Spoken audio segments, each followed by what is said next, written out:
field of intellectual property rights, including drafting of patent specifications, delivering patentability opinions, conducting patent analysis, and landscaping in diverse areas related to applied science and technology, patent prosecution and litigation as well, and also IP valuation and audit, registration, trademark registration and prosecution, drafting paralegal and legal documents pertaining to IPR, and training personnel in IPR. So it's a vast area, and he has specialization in multiple areas as well in the same IP related areas.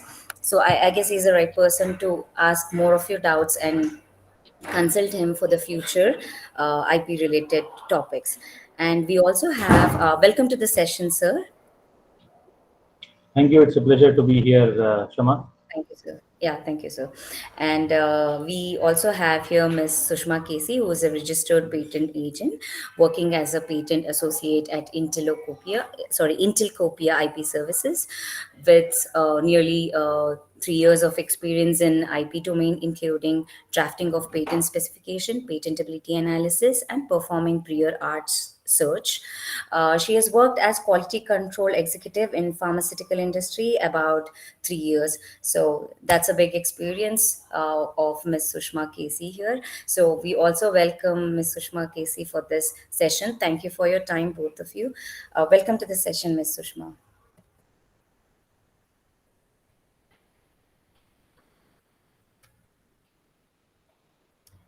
I guess we will start with the session now. I request Mr. Narendra Bhatta to go ahead and over to you, sir. I request you to start the session. Thank you.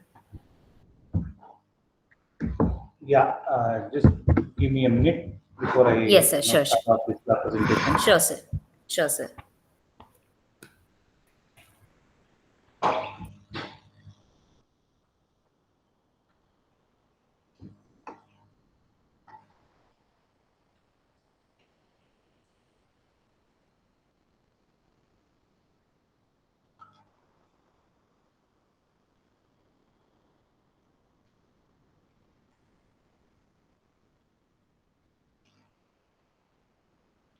Yeah, so good morning, and as we come back to a new normal and try to cope up with this new normal amidst the current situation, welcome to all of you for this morning session on intellectual property.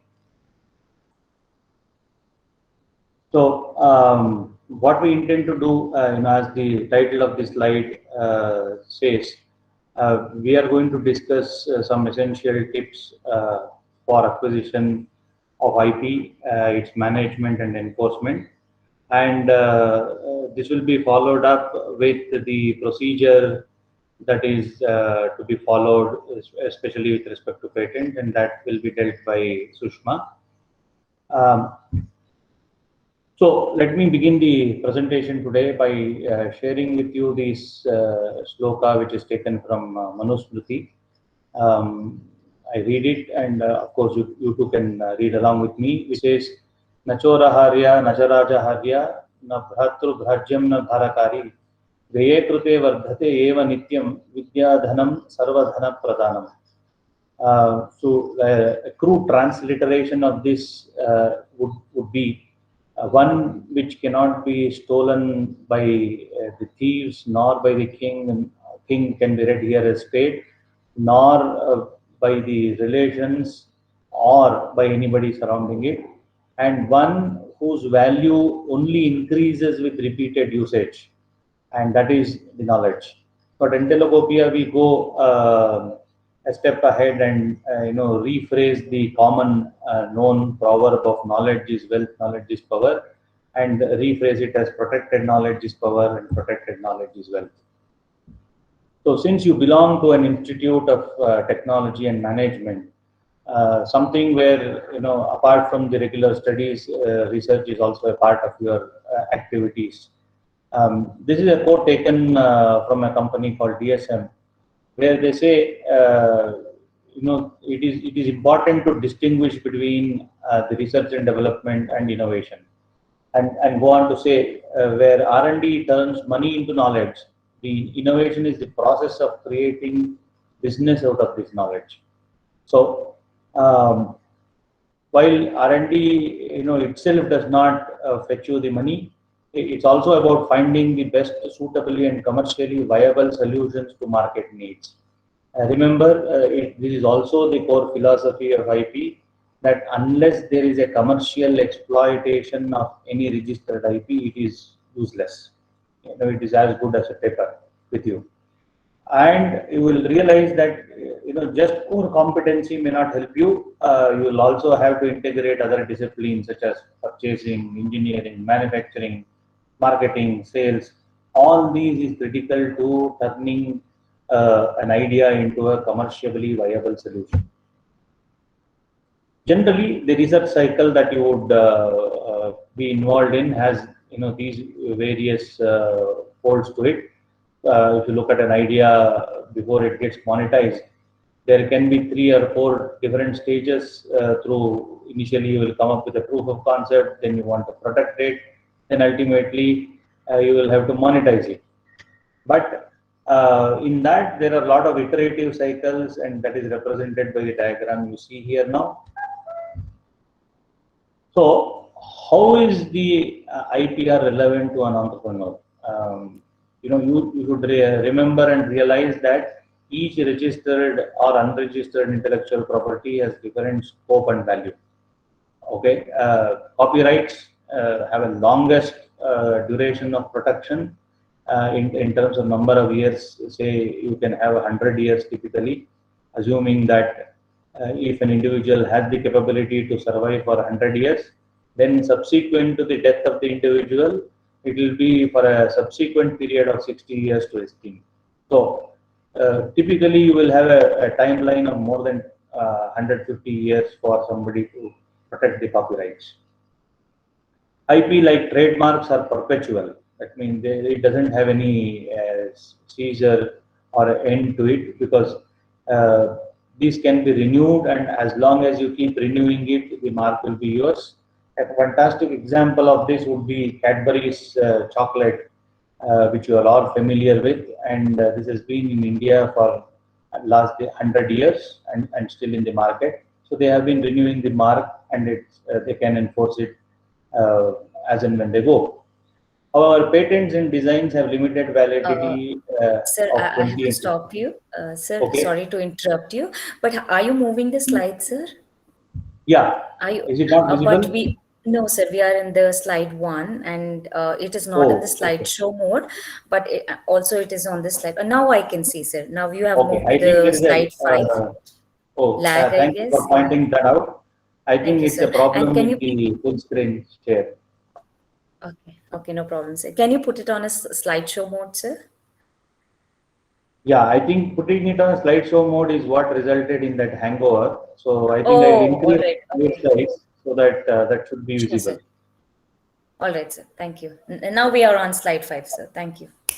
It's better. Yeah, Yeah. I think Increasing the size is better. Yes, sir. this Thank you, should sir. do the trick. Sorry for that Yes, sir. glitch again. No problem, sir. So It's been a glitch. There's been a glitch past 2 days, so I can see that. Thank you, sir. yeah, no matter how much we consider ourselves adapt to technology, sometimes technology does give us a skip and makes us look like an idiot. All right. So Yes, as I was there will be a saying, glitch. yes. So patents and designs have a limited validity of about 20 and 15 years respectively, but in terms of their enforcement are the most powerful compared to others. Plant varieties is another recognized intellectual property which have a limited of maximum of 15 years. Geographical indicator and another form of IP doesn't have a time bar. So when you have this kind of IP which is registered or unregistered, you should realize that each of these IP can be traded, through either impacting a sale of food, transferring the know-how, granting of licenses, setting up of joint ventures, and also entering into mergers and acquisitions, and then getting investments. So if these can be done, it is also important to understand the economics of IP development, who are all the stakeholders who are impacted by it, and how would it affect the management metrics. So let us get through these activities now. And if you look at when you have an IP right, the question would be, whom am I taking this right for? Please remember, any IP right you take is not for yourself. It is you take it because it would matter to so many people around you. Okay. For example, a lender, banker, or mortgage person is affected by the IP right you have. How? Because you should know that the acquired IP is a property similar to any property that you own, like a building or a car or any such properties like gold. These can be traded, mortgaged, and pledged to get loans for running your business. So the IP right will be one of the stakeholders who will be affected by it is the lender, banker, mortgager. Custom officials have been empowered to stop any infringing IP from entering shores of India. So the IP right that you take, they will be the stakeholders who will be enforcing it. So they need to understand how it impacts when a good enters into India. HR managers, as when you join a company these days, they will not look at more than the educational qualification. They will look at what is the IP that you own if you are getting employed or working for a tech intensive company, because the IP that you have with a previous establishment can affect the way you work in your current establishment. And in many cases, it can be a deterrent for the current company which employs you, because if you are willfully or non-willfully leaking out some data which is critical to the previous establishment business, the previous the establishment can initiate legal actions against you and the company you work for currently. From our firm itself, we have initiated such actions against leading companies across India. So HR managers need to know about the IP rights. Judge, because every IP, when it is disputed, comes before a court for the ultimate settlement.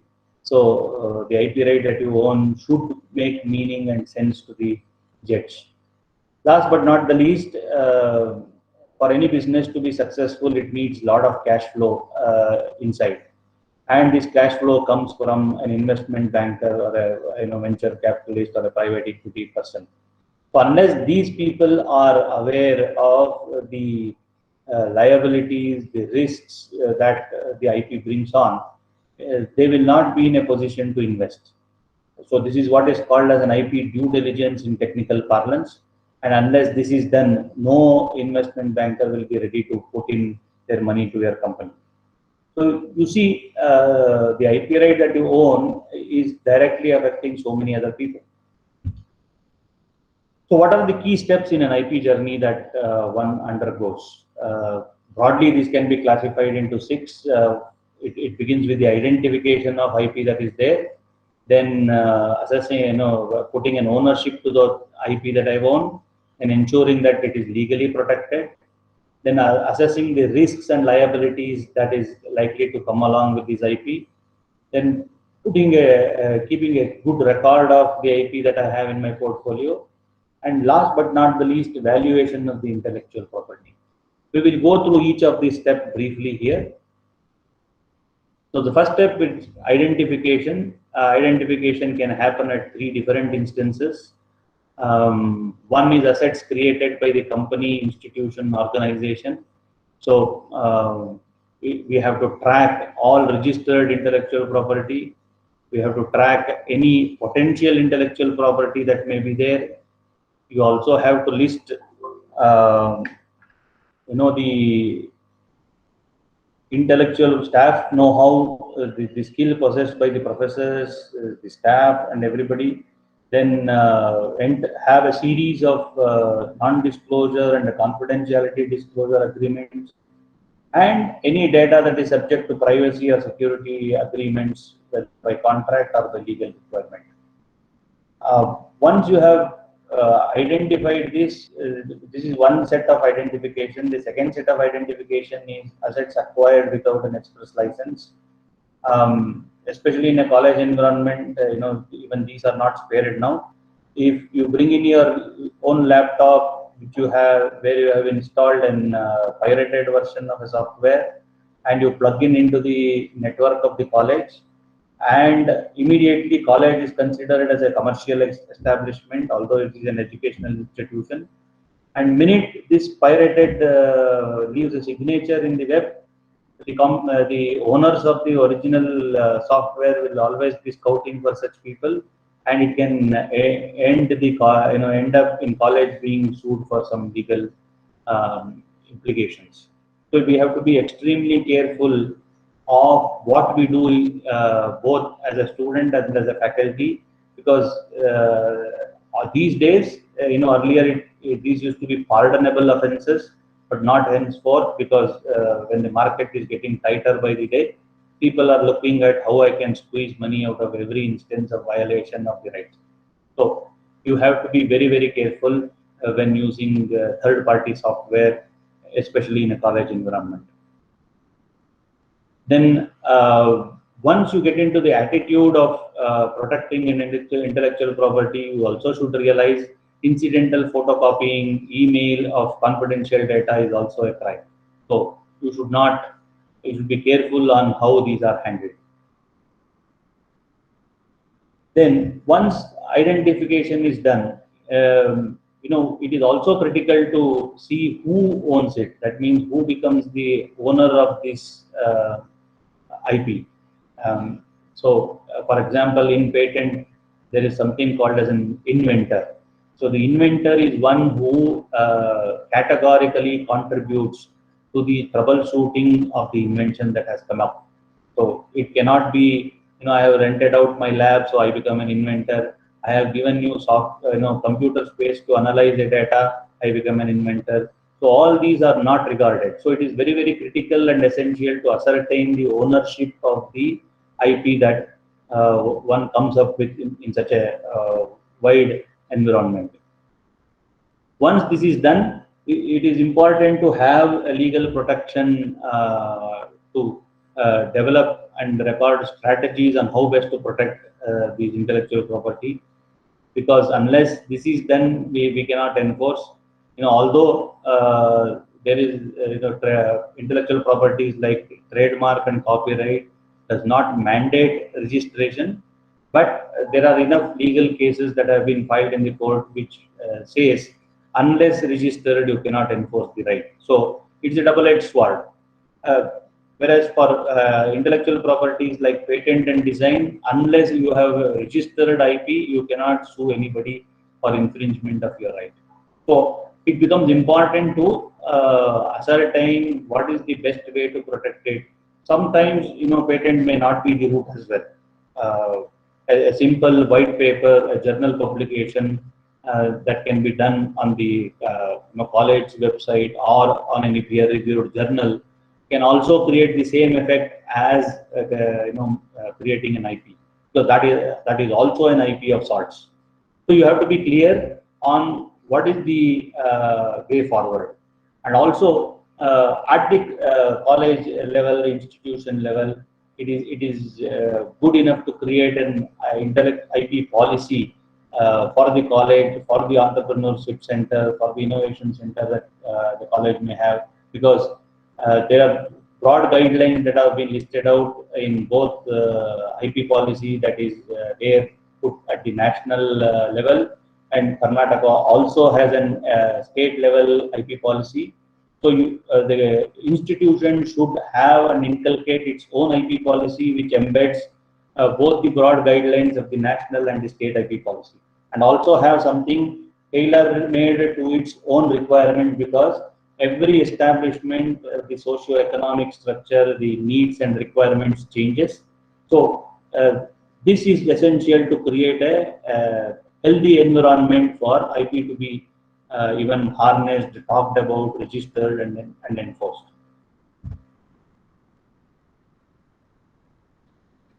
The big for the institution, this would be a very critical step, and even for the entrepreneurs or the startups, because most startups that we come across, are sometimes are unaware of the risks or liabilities that surrounds something, especially if you are in the software part of the business.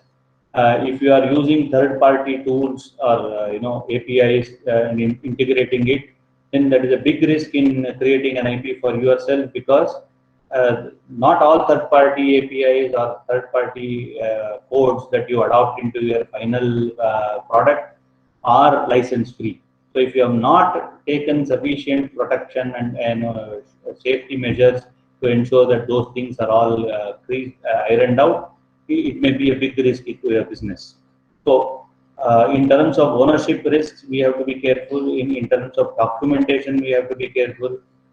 In terms of key personal liabilities, who is there in the team, who leaves, what kind of personal, because I know in college life, friends are next to God. I mean, in fact, sometimes better than God, but not in terms of IP, because your best friend can become essentially your worst enemy also. So you have to put this, become a devil's advocate, and if better, devil himself, to see who can be a threat, who can be an asset for me.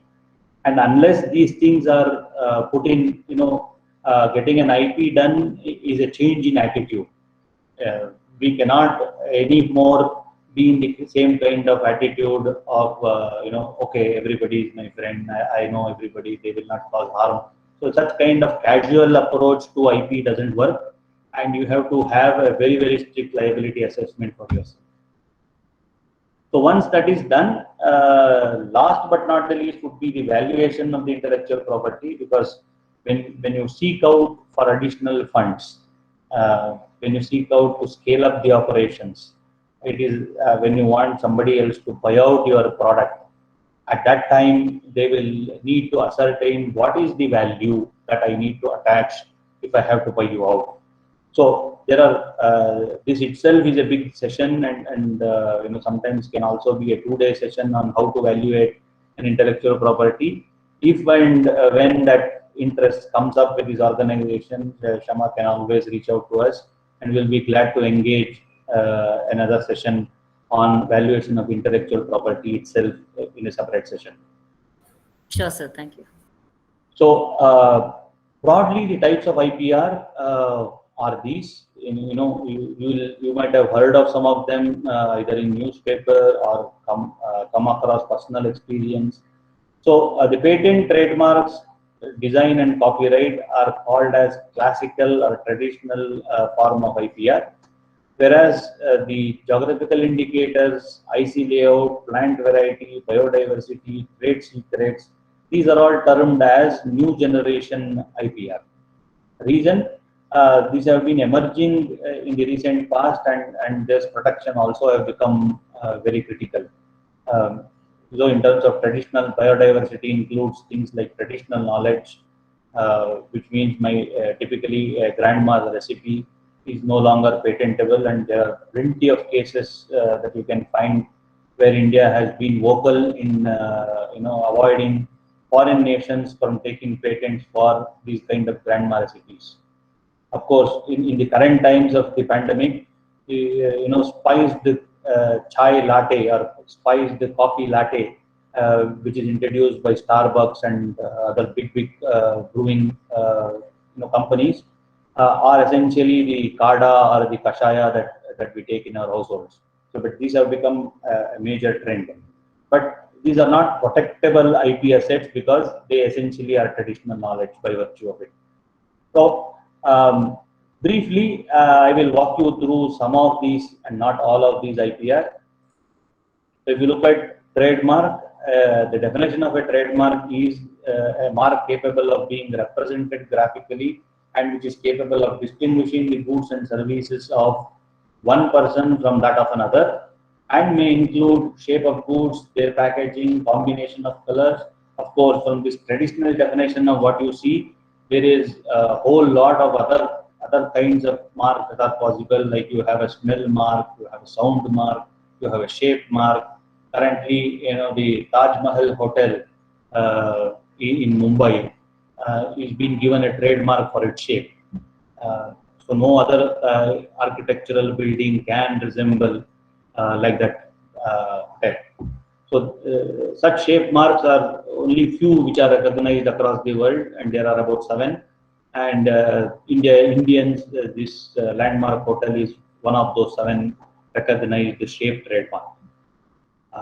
So the initial duration of a trademark is 10 years. As I told you, for initiating an infringement proceeding, registration is mandatory. It has this only has both civil and criminal liability associated with it. That means if you are infringing, not only can I sue you for the damages, but I also can get you arrested and put you behind bars for creating a low quality product and releasing it into the market. So you have to be very careful when it comes to trademark. The primary function is to identify products, that origin and source and quality of the product is critical. Then uniform standards in quality is what it proclaims. Then provides advertisement to the products and builds goodwill and image for the product. So, as I told you, all these various things, word mark, image mark, color mark, movement marks, holograms, all these are valid trademarks that can be registered even in India. Some tips for trademark registration is, although not mandatory, supersedes all registrations. So if you are incorporating a company, before you get a company name, the registrar of company ensures that there is no trademark that is infringing your name that you intend to keep for your company. So there it becomes important. It supersedes your domain name registration. So even before you start a business, it is important that you have your name thought over very well. And aggressive use of the trademark is mandatory for providing that goodwill.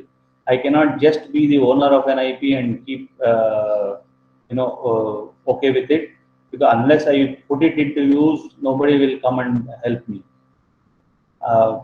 Budget allocation is important, because although the procurement of a trademark is less expensive and can be a couple of tens of thousands, but it is where you have to promote and enforce that requires a higher budget.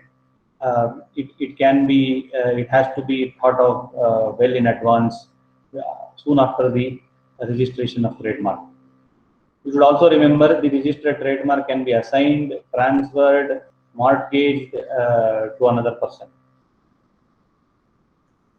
Semiconductor devices, by virtue of its design, can be protected in India. This is a unique registration that is possible here. You have to demonstrate originality. It has to be inherently distinctive. It has to be capable of being distinguishable from any other registered layout design, and it should not be commercially exploited for more than 2 years before the date of application. Okay, so this is a new form of IP. It is a sui generis protection that is granted. So when it comes to patent, it is granted for inventions. Please remember, many a time people mistake between patents and trademark. Trademark is for the goods and services that you provide. Invention is in respect of any structure and function with respect to a product that you have come up with. So original act is 1970, but you should remember the history of Indian patents goes back to the first freedom struggle of independence as well. So we had a first act which was in India by the then colony, that is Britishers, way back in 1858. And from then there were a lot of revisions, and the major act amendment was brought in 2005. So the term of patent grant is for about 20 years. You can have a patent both for a product as well as a process. So Just like when I have a product, I need to test for its celibacy. So the celibacy test in terms of inventions, we also have acronymed it as NUNS, where NUNS stand for novelty, utility, non-obviousness, and statutory subject matter. Sushma, when she walks you through how to protect it, will explain to you in brief each of these terminologies for your understanding. So tips for patentability is, as soon as you have a concept in mind, first thing that I would advise you is do a preliminary search. These are some of the popular websites that are there. Of course, beyond these, there are paid databases from which we will have access to non-English speaking documents uh, of patents. But once you have done a preliminary search in these sites, always reach out to a professional, because the way I look at a search and the way a professional looks at search have a wide difference. And, we have encountered that wherever individuals have done, in about 2 out of 3 cases, we were able to destroy the novelty by a simple search. Forget a patented database. Even from doing a search from Google patents, we were able to destroy. So it is important to reach out to a professional if you want to have a very solid protection for your invention. Uh, there are various flavors of searching and reporting that are available. A simple patentability search will give me an eligibility to file a patent. A landscaping will help me get an assessment of the technology space. Doing a freedom to operate helps me to commercially exploit the patent without patent infringement. And an invalidity search enables me to cause a patent of somebody else to cease to exist if I want to operate also in the market. So patents can be taken for both offensive and defensive requirements. So I don't want anybody else to infringe on the core patent or a big technology that I have. So I apply for patents. Also, I want to sue people, so I apply for patents. So there can be two different strategies. So there are various types of patent applications that one can file. A normal application, a PCT, a convention. PCT is a route where you will adopt if you want to go out of India and file in many other jurisdictions. Again, Sushma will briefly walk you through all that. And there are also patent of addition and divisional applications. Tips for continuing it, please remember patenting is a financially intensive activity. A patent grant in at least 3 countries should cost you anywhere between $25,000 and $30,000. Remember, this is only up to grant. Then, if you want to keep it in vogue, you will have to spend money to renew it periodically as well. Okay, so this being the case, it is not a deterrent for which I have put these numbers, but you should really be smart enough to accommodate these and realize what is worth patenting and what is not. Getting it done, always I hear when it comes to startup, they going with the slogan saying cheap and best. These are contradictory terms. You cannot have a best item for a cheap price. Just like iPhone doesn't come at a cheaper quality, or iMac doesn't sell at a less price. So patent is one such valued asset, and unless you are very, very, very sure of the impact that it can have on the market, please don't be a Me Too person. And go and file. And this is a paper, because it will not be of any use to you or anybody around you. Prudency is file first before you talk loud. In patent parlance, we say even loud whispering is a sin, and your best friend is your best enemy as well. So if you have an idea that is worth protecting, please put it down in a book and do not speak to anybody else. Commercialize locally, that is very, very critical to establish traction and convince investors to put in money so that you can extend your exploitation to other jurisdiction as well. That's what the next term says: find an investor and assignee before you do anything. and always transfer and license, because as an individual I can only reach a certain size of market. If I want to expand the market and grow beyond my jurisdiction, the best way to do is to do a transfer or a license agreement. So design is another wonderful protection that is available in India. Again, this is not a design patent. This is a design registration, which is different from other jurisdictions which offer a design patent in itself. This is given for the shape and configuration of the articles. 2D features, 3D patterns are all protectable. So let me walk you through a simple success story from University of Berkeley. Uh, there were about 170 startups which were founded by that Berkeley University, and between that 2007 and 12, these companies raised over 1.3 billion. An average of $13.8 million in private funding, of which 45% of were from life science sector, 26% were from information technology, 15 in electronics and hardware, and 12 in clean tech and energy. So if you look at this is an old data, but just to give you a feel for the numbers, even in as old as 2012, the startups from the licenses that it did, from the patent that it had got, received about $67 million only from that. So you will realize that what is the importance of having an IP registered. So this is a summary slide which will show you the various aspects of protection and what is the value in terms of the register, that kind of approach towards that IP. It can be offensive, defensive, strategic, and leadership. So I have listed out these various kind, generate license value, indicate market reach, establish monopoly if you are talking of offensive.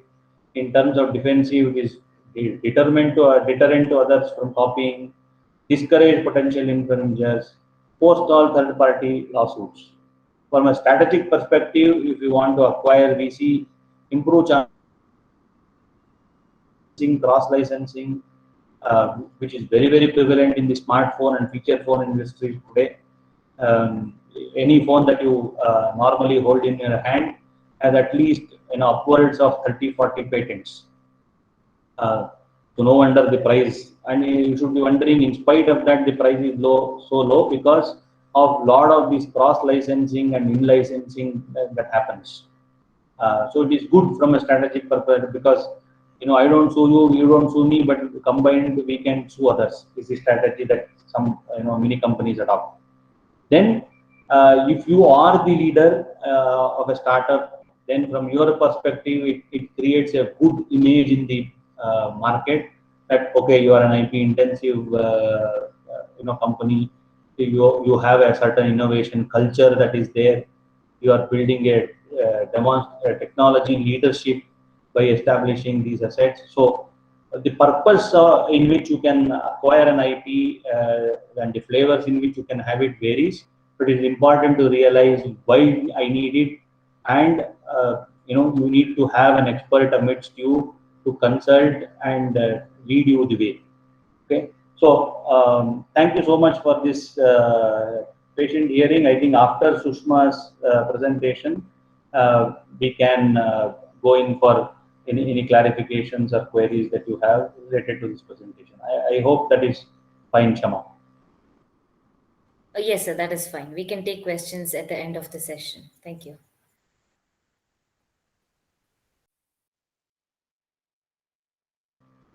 I will now hand it over to Sushma for her presentation. Give Sure, me a sir. moment before I load that presentation. Sure, sir.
Yeah, are you able to see the screen now?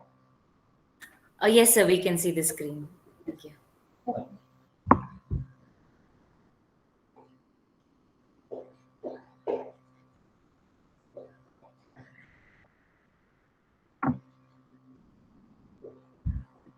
Yeah, so good morning, everybody.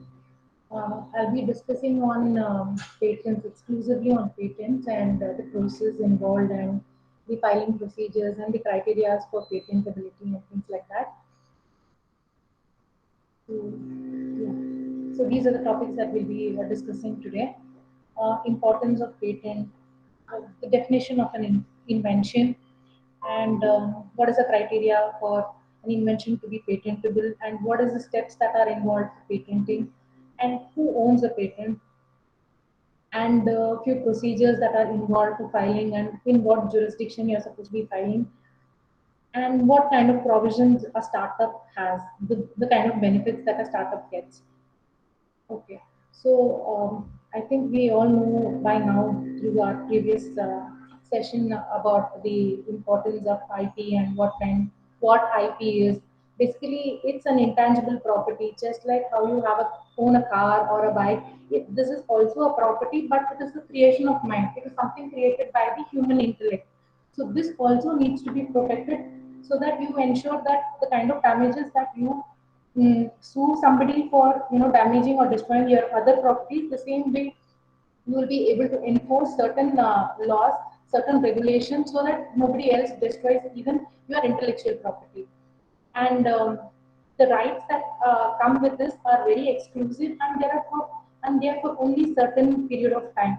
So probably if you say patents, it exists for 20 years, and like how sir said about design registration, that is for like around 10 years. So each kind of IP has a different limited time for which that exclusive rights are there. And basically, these IPR provides you some kind of protection for your IP so that you are able to ensure that nobody else is making products similar to your technology, or they are not exploiting the IP that you are working on. And that way, this protection would boost and promote innovation and technology. Supposing there is no protection enforced, nobody would want to invent, or there will be no progress of technology. So when you know that yes, this will be protected, you will ensure that you will start thinking innovative, because you know that when you create a product or a process, with these IP, you know that there is some kind of protection that you're going to get for generating that kind of an IP, and it also creates some kind of economic incentive. See, you're making commercial exploitation of your invention, so there is some kind of monetary benefits even the inventor gets. There is progression, there is development from the country also.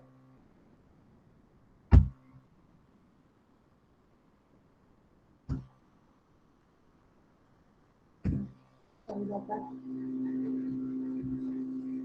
Okay. So now if you look at the different types of IP, we discussed about trademarks in our previous session. Like trademarks is something that in which you can recognize the goods and services of a particular product. Like you have the M mark of your McDonald's. So just looking at the mark, you know this product belongs to McDonald's. Or there are some kind of logos that you have with which you are able to recognize those goods and services, and you are ensuring that by registering those marks, nobody else will make something very close or very deceptively similar to your mark, so that they can encash on the goodwill that you have created. So by registering a trademark, you will be able to ensure that nobody else can make something similar to products similar to you, and trademark it with your name that is actually registered and protected. And then we have trade secrets, like nobody knows the recipe of how the KFC chicken is made, or how the recipe of the Coca-Cola drink. So all these are trade secrets. So it is something like they have a non-disclosure agreement and it remains confidential. So as long as it is confidential, it is enforceable and it's protected. So once it is out in the public, then there is no way you can protect it. But currently in India, we don't have any kind of protection for trade secret as of now. Then we walk through copyrights. Copyrights are something that gives rights towards literary work, artistic work, some painting, drawing, photographs, or it could be some kind of a script, movies, script of a movie, the lyrics of a song. So all those will get copyright protection. Even the computer programs, so all those will get copyright protection. And then we even discussed about plant varieties. So the farmers get some kind of protection for breeding and for cultivating certain kind of plant varieties. Wherein you know that uh, time duration is also something which is restrictive based on the kind of IP that you generate. So for patents, if it is 20 years, for design registration, it's around 10 years. For copyrights, it is like as long as the creator of that copyright, and along with that, another like, additional 70 years. So, like if an author is having a copyright for a book, so as long as he's there, the copyright is enforceable, and after that also, for another 70 years, the copyrights will be there for that work. Okay, now so let's discuss exclusively on patents. So now patent is also a form of intellectual property. So you get some kind of exclusive rights wherein you'll be able to prevent somebody else from making use of your product or the process, selling it, importing it, offering it to sell in other countries, or anything of that sort. So there are some kind of exclusive rights which you will have, which you have, because of which you will able to prevent others from making, using, selling, or offering it to sell or importing of your invention, the product or the process. And this particular right is actually limited for a particular time period. That is, the term of a patent is for 20 years. So for 20 years, you have a monopoly, and you can make commercial exploitation of your invention during that time period and reap benefits from it. And when it comes to where your patent is protected in the country in which you file, in that country you will have these rights. So I file a patent in India, that rights are actually limited to Indian jurisdiction. So if I want to protect my IP, or if I want to file a patent application in another country to seek protection and ensure that even in those countries they do not make or sell, or those kind of, you want to limit others from making or using your technology, then you will have to file patents in other countries also. So because these rights are very much limited to the jurisdiction where you file it. So if you actually look at the history of patents, it was actually in the year 1421 wherein an architect and an engineer called Filippo, actually he developed one particular invention that was with respect to a barge with hoisting gear that was used to transport marble. So the rights that was given for him was only for a limited period of 3 years. So from then, actually, lot of developments have happened, lot of enforcement has happened, and right now what we have is according to the Patent Act 1970, and here we have a benefit of up to 20 years. So lot of amendments have happened, lot of rules and regulations have come into force after that.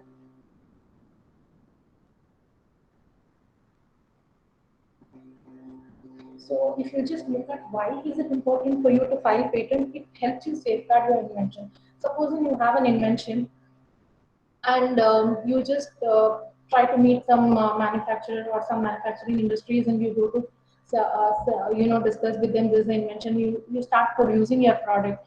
It will not safeguard you from any rights. Like if there is anybody else working on the same lines and he has launched a product similar to it, you will not be able to stop him from doing that act because you have not safeguarded your invention.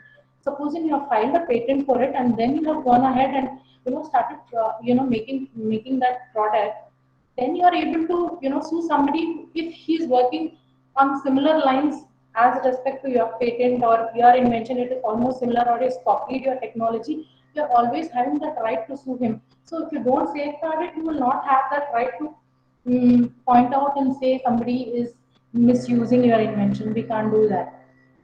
And then okay, so that's what it is. So it will so these rights will actually prevent you from ensuring that others will not exploit your invention without your permission, and it will also ensure that the competitors that are there in the same stream they will actually be kept under base so that they will not work under similar lines or similar technology. So for a period of 20 years, you will enjoy that right of exclusivity, and you will ensure that nobody else is making use of these technologies.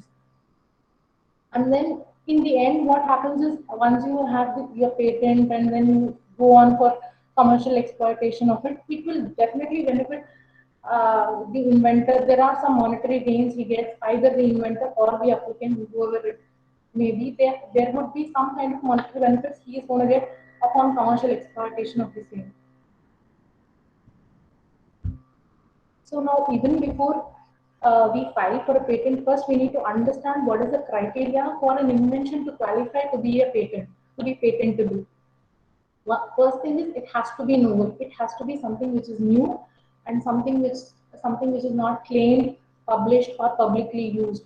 That means that it should be an invention which is not already present. Like there are no other patents similar to it, or some research publications that are already there with regard to something similar process or technology that you have using in your invention, or it is something that public should not be knowing. So as simple as that, it should be new. Supposing there is an invention which has A, B, C, and your invention has A, B, C, D. So it is novel. But still, the next thing that it has to qualify is it has to be something inventive. It should be something which is not very obvious for a person in technology to come out with this invention. So you know what is the kind of technological drawback that is existing in the market, and you want to bring out a product which has some kind of advancement, and there is some kind of in improvement to the existing technology.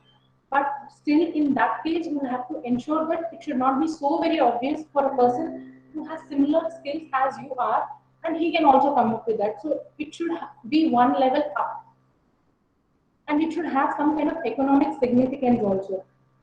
Like whatever you are using, supposing there is already an invention which has ABC and in its product, and you have say ABCD in it, but the effect what ABC gives is same as the effect that your product has, ABCD, that product gives. If it is almost the same, then it cannot be qualified as inventive. So there should be some kind of technical advancement also, and some kind of economic significance also. Like it could be eco-friendly, or it could be something it is kind of portable, and it is less expensive compared to what is existing. So some kind of technical glitches that are already existing, you need to think about in those aspects and try to come up with something that which would overcome all these hurdles. And another aspect is it should be of some industrial applicability.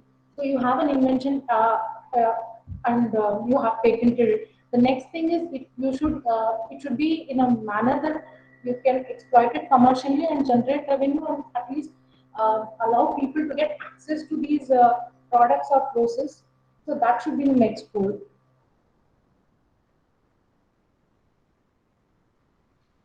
Okay. So there are, apart from the criteria of patentability that we discussed, that is novelty, inventive step, and industrial applicability, there is something else called patentable subject matter. So there is something called Section 3D of the Indian Patent Act, wherein there are a lot of sub rules, subsections which actually states what is an invention, what kind of inventions would qualify to be patentable, and what kind of inventions uh, does not qualify to be patentable. See, an invention, if you have an invention, doesn't mean that you can patent it. So there are certain criteria for it to qualify to be a patent, or it could be something like it cannot be qualified because it does not belong to the subject matter of patentability. So I'll just give you a few examples. So something like you have the natural law, well-established laws like the Newton law you have, or you have the law of thermodynamics. So you have an invention which is something very much contrary to these well-established laws that cannot become an invention. And probably if you are just merely it's some mere discovery of a scientific principle or a mere discovery of a particular compound, so you know that compound exists, or you know that compound has a particular purpose.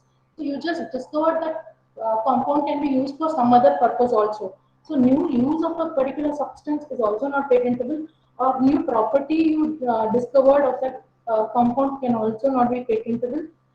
And just some mere arrangement or rearrangement of components you do. See, like you have an FM radio and then you have a DVD player. So you combine something and you make into one device. That is not patentable. Just by combining it, it cannot qualify as a new product.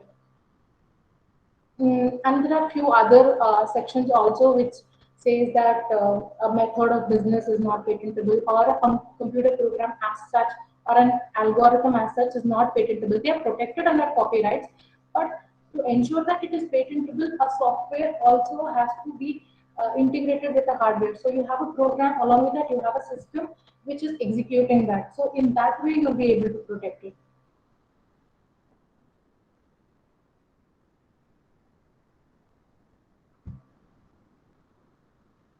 So if you look at the steps that are involved in patenting, the first thing is you need to analyze whether the invention that you have come up with is patentable. Do they actually satisfy the novelty, the inventive step, and the industrial applicability criteria, and also ensure that they don't fall under the section 3D, that is non-patentable subject matter. So for that, what you need to do is that you do the patentability analysis. You search. You have a lot of free patent search domains. Literary articles also can be searched in that. So you can go through Google Scholar or Google Patent. A simple search of that kind is enough to at least understand the kind of technology that you are working in, and if there is anything something similar that is filed or existing already. So once that is done, and you are sure to go ahead with filing for a patent, you will have to decide whether you want to file a provisional application or a complete specification. The provisional is something that you would file when your product has not yet reached the prototype stage, or you are still in the um, you're still with inventing few more things, or you're still adding on and making it, but you have the idea and you know how to make this happen, but probably you just need some more timeline to ensure that you complete it, or it comes to a pilot stage, or you have the prototype ready with you. So what you do at that time is you file a provisional application and you have a deadline of around 12 months. So from 12 months on, you are supposed to file a complete specification, and after that, what happens is your patent application will just get published after 18 months from the date of filing. Either you have filed the provisional or the complete specification. So from that date to 18 months is the time when your publication would is the date from when your application would be published. Supposing you want your application to be published even before that, you can just request for early publication and they will publish it in the patent journal. I'll tell you what kind of forms would go to that in the next slide. So the next step that would be is your patent application would be examined. See, publication is something it would happen naturally also after 18 months, or you can request for it. But for examination, you need to request, and only after you file a request for examination will your patent application be examined by the patent office. So once that examination is done, they send you a examination report. So they would have cited some objections with respect to whether there are already some inventions existing in this domain, or probably it is not satisfying certain criteria of patentability. So those kind of things would be given in the report, based on which you will have to file a reply to that, stating what kind of differences are there with respect to the documents which they have cited, saying that these are similar to my invention. So some kind of arguments you will have to present and file that. So that deadline would be the date from which you receive your examination report. From then to 6 months on, you have a timeline. So before that, you need to file the reply for the examination report. So after that, what happens is, before the examiner takes a decision on whether he's going to grant it or reject it, he's given opportunity of being heard. That is through a video conference. So even if he is not satisfied with the reply statements that we have filed to him, and he still wants to discuss on few points to get some clarity, or some amendments need to be made in your specification, So during that time, you will have one opportunity to discuss that, to present your arguments, and to ensure that you secure a patent. So after that, what happens is the next cycle is that your, your patent will go in order for grant or it will be rejected, and the intimation of same would be given by the patent office. And once it is granted, what you have to do is you will have to maintain it. So for the next 20 years, you have to maintain it and pay a renewal fee. So there is a patent registry wherein this particular patent grant, all the details of the inventors, everything, all that is recorded. So any act you do further on, like you want to assign your patent to another investment company which is going to market it, which is going to produce your goods. So you will enter into a license. So all those whatever you do hereafter with your patent, you will have to intimate it to the patent office, and all that will be recorded in the patent register, and it is there.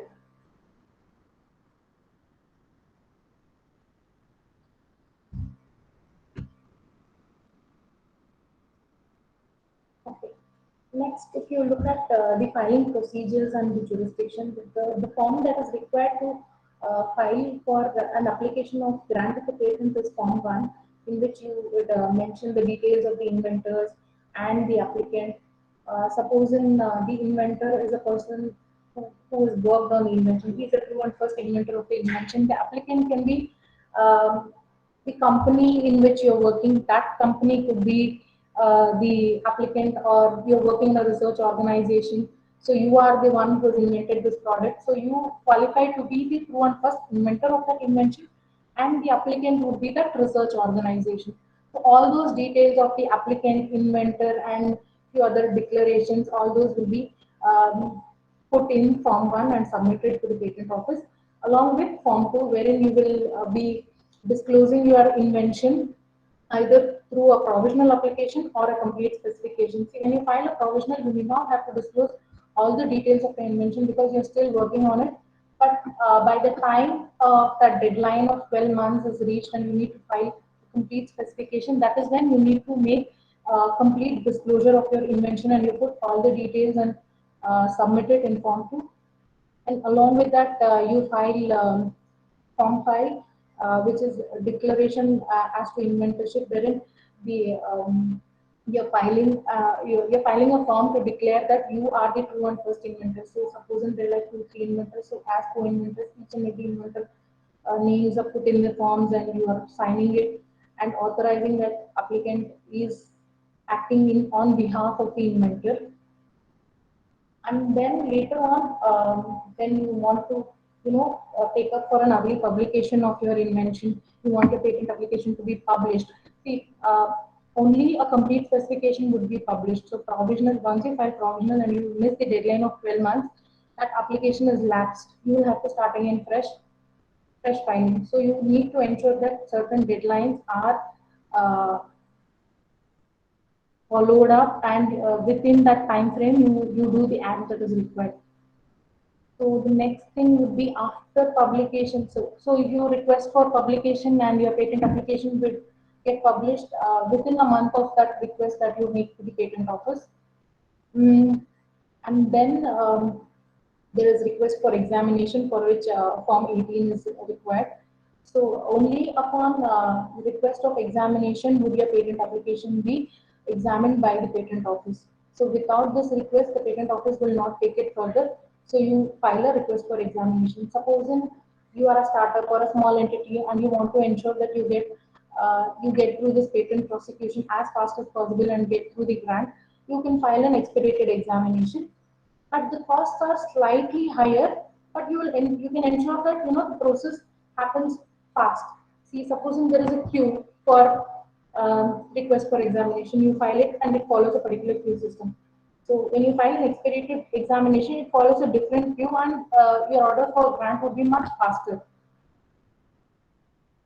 But there are a few other forms also that are actually would fall into this filing procedures. But these are Form 1, Form 2, Form 5, Form 9, and Form 18 are those which are actually important during the filing process. And next, coming to jurisdiction, where you need to file this patent application. So there are four patent offices. That is, one is in Kolkata, the other one is in Mumbai, one is in Delhi, and the other in Chennai. So based on the jurisdiction, you need to file it. Supposing you are from somebody from Karnataka or from Kerala, Andhra Pradesh, you can be filing the patent application in Chennai. Suppose you are somebody who is a resident of Pune or you are from Goa, you would be filing it in the Mumbai jurisdiction. So based on the location where you are situated, you'll be filing at the respective jurisdictions.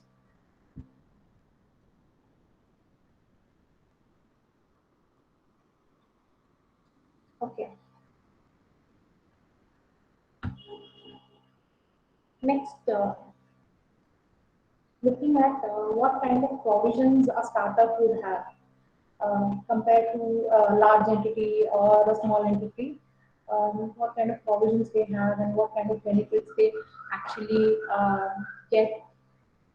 So startup is something with a startup is a company which is not older than 5 years and it has under 10 employees. And there are a lot of schemes that have been initiated by the government of India to ensure a lot of funding happens. They're promoting to ensure that a lot of um, industrialization happens. There is a lot of employment that is generated, and some kind of development of technology. There is innovation that is happening to bring out goods and services at a better market value compared to the other big time companies what they generate.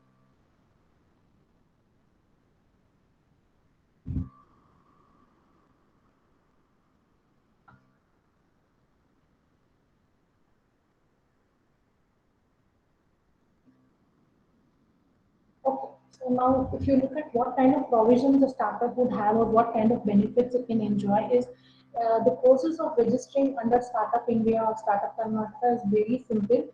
It's a very simplified process, and uh, it has up to 80% reduction in cost compared to a patent application that is filed by a large entity. If it is filed by a startup, the cost is almost 80% lesser than that. Suppose a large entity pays around 8,000 for filing a patent application, a startup would be paying 1,600. So as low as that. Yeah, in all aspects, all the procedural uh, steps that is involved from the start to end of grant of patent, all those in all those steps, wherever there is some kind of formal requirements or some kind of fee that needs to be paid. So in all those, there is some kind of cost reduction that happens. And then there is a lot of investment banking companies which actually fund the startups. They promote establishing this. They have certain incubation facilities wherein R&D facilities provided to set up the startup. And then there is tax exemption for around 3 years.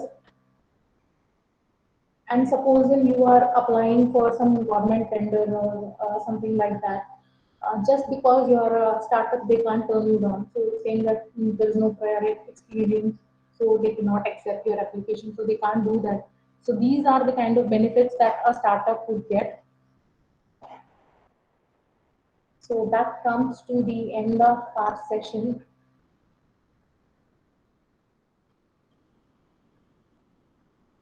I think we can go ahead and take questions. Yes. Anyone has any questions to ask participants?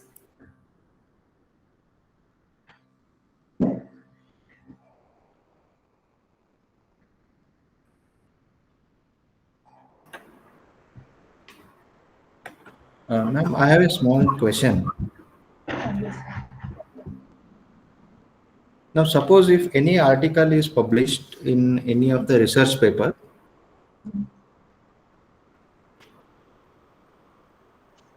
am I audible? Yes, sir, you're audible. If any of the article is published in any of the research paper, in any technological paper, and if we can say concept or a part of that concept is used in a new product building by me, and if I patent my product, so will that part that I used from the other publication will be covered under my patentship, or it is a what we can say non-patentable part of my entire product? Sir, as I mentioned, it should be novel and it should be something that it should not, you should, even you cannot publish your own article before Okay. filing a patent. So even Okay. if there is some kind of improvement in the product that has come up now and what is published, you need to look into what kind of improvement it is. Like I Okay. told you, that a minor incremental improvement will not do. Some kind of efficiency you have to demonstrate. Okay. Those kind of aspects. Yeah, Nagaraj, Yes. the first rule of patenting is, publication spoils your chances of getting a patent. So, better to, and most of the peer-reviewed journals that are there today Yes, sir. has a provision for, marking your submission, as IP specific. So there will be a column says I'm looking at IP filing. So if you do that, these journals will not publish it until you give them the go ahead and say that IP has been filed. You can Okay. now go ahead and publish the journal. So Okay. that precaution is always better to be taken if there are such instances.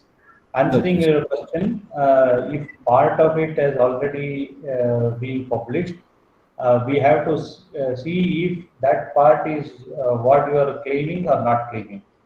If that Okay, sir. part of the disclosure which has been published is not what you claim but becomes a background data for your invention, then it Yes. is okay to go ahead. Okay. Okay. Okay. Yes, sir. There are a lot of considerations that need to be taken. Okay, sir. Unless there is a real time case, this becomes hypothesis and it will be difficult to put any definitive answers to that. Okay. Okay, sir. Okay, sir. Thank you, sir. I hope I have answered the question. Yes, sir. Yes, sir. Yes. Got it, sir. Yeah. Sir, I have one question. In types of IPR, you were talking about copyright and trademark and patent. And I see the new one, that is a new variety of plant. Correct. So, patenting the new variety of plant, what is the use? The person who want to plant it has to get a permission from the inventor, or how it is, sir? So the way it works is, you will have a new plant variety that is registered in your name, and there is a separate act called Plant Farmers and Breeders' Right. So under that, there will be conditions on how you can license these registered plant varieties. Okay. Okay, so this will be so you will have to follow show the same F1 F2 generations, sustainability, all those essential things that are required for a breeding, Okay. and establishment of a line as such. So once you have established a separate line from what is known, depending on what is the variety of this, there are different duration of registration for herbs, vines, creepers, small fruit yielding plants, and then big trees. So they, in general, they range from about 3 years to 15 years. Okay. So during that time, if you are propagating it and you are giving it to other farmers and interested people to put it in, they will have to buy the seeds again from you, a second generation, Oh, or okay. pay a royalty for that. Okay, that's really very interesting. Thank you, sir. Thank you. Yeah. So it is in itself a registration, so it doesn't come under patent.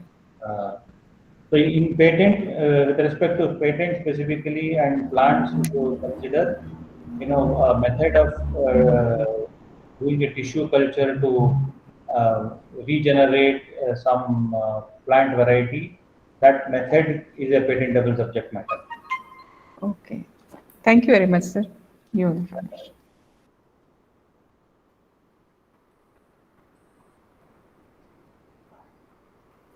Any questions from the other participants?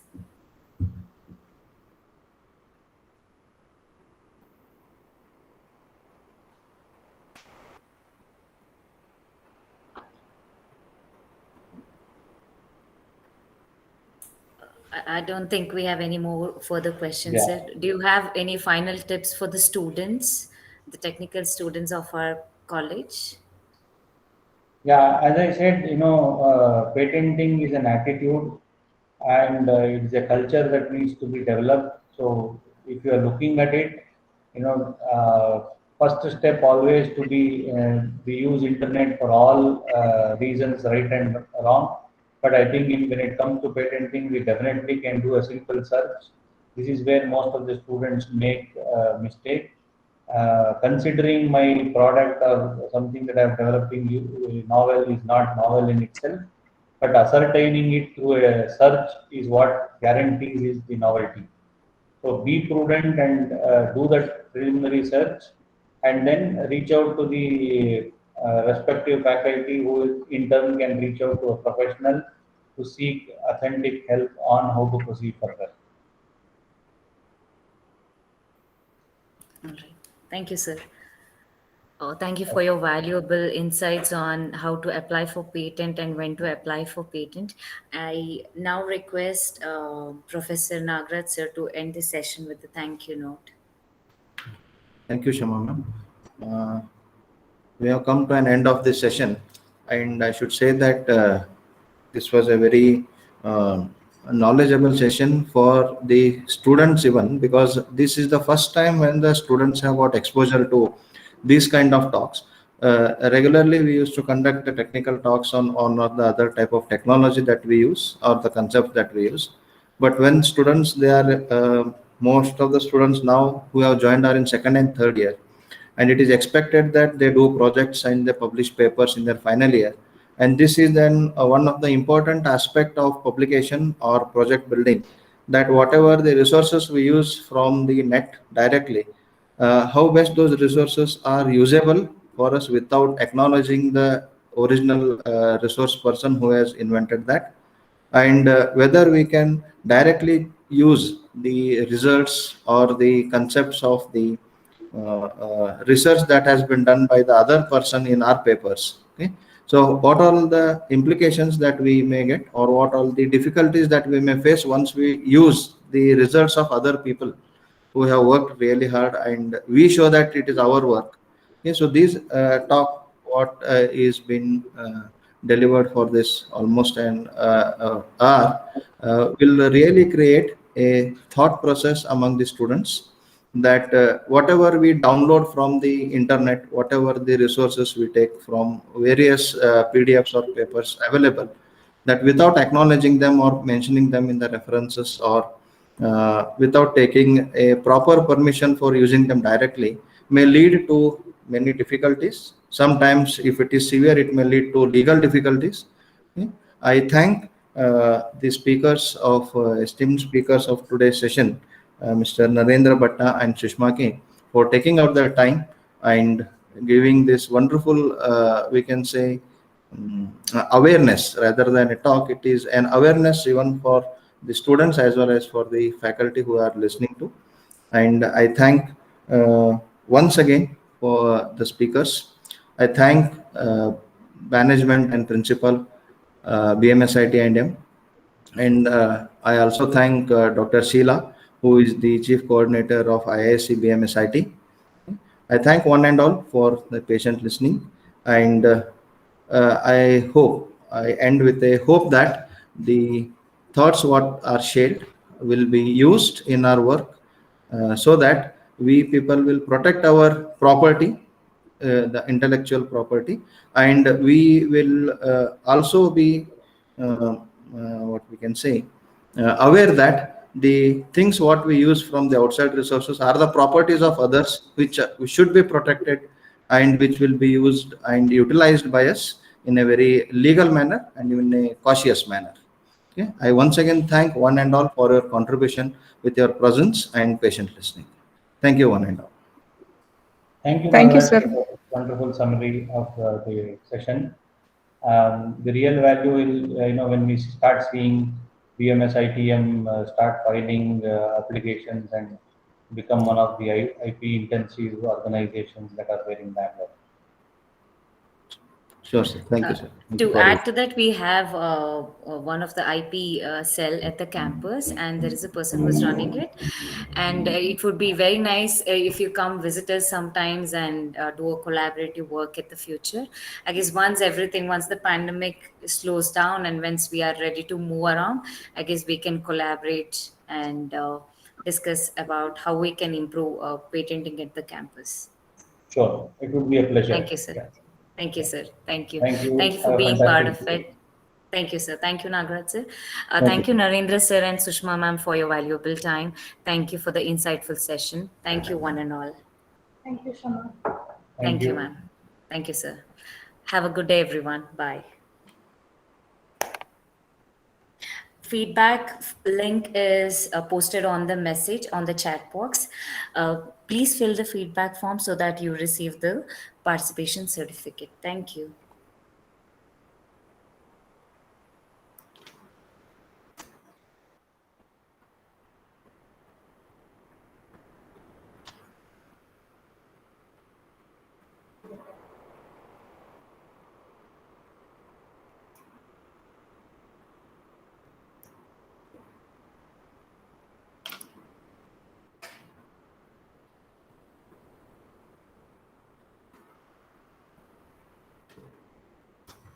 Hello, ma'am.